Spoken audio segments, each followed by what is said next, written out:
చేస్తామంటే ఈ రాష్ట్రంలో ఎక్కడా కూడా అడిగే నాదుడు లేడు. ఏదైతే వైఎస్ఆర్ పార్టీ ఇవాళ ప్రజాస్వామ్యంగా ఇవాళ ప్రజాస్వామ్యబద్దంగా ఇవాళ పోరాటాలు చేస్తూ ముందుకు పోతామంటే మీరు చేస్తున్న అక్రమ కేసులు బనాయించడం లేదు, వైఎస్ఆర్ పార్టీని పోలీసులతో వేధించడం ఈ కార్యక్రమాలు తప్ప ఇవాళ ఏ కార్యక్రమాలు కూడా ఈ ప్రాంత అభివృద్ధి లేదు. కాబట్టి దీని ద్వారా చెప్తా ఉన్నాం.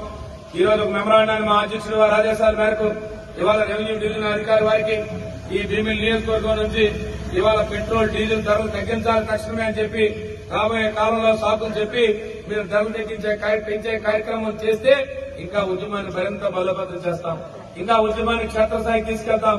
వైఎస్ఆర్ పార్టీ నాయకులు ఒక ప్రతిపక్ష బాధ్యతగా ఈ ప్రజల కోసం ఈ ప్రజా వ్యతిరేక కార్యక్రమాన్ని ఈ ప్రభుత్వం తీసుకున్న ప్రతి కార్యక్రమాన్ని ఖచ్చితంగా అడ్డుకునేదాకా ఈ వైఎస్ఆర్ పార్టీ ఊరుకోదు. వైఎస్ఆర్ పార్టీ ప్రజల తరఫున ఎప్పుడూ కూడా ప్రశ్నిస్తూనే ఉండాలి. మీరు ఎన్ని అనగదొక్కినా, మీరు ఎన్ని కేసులు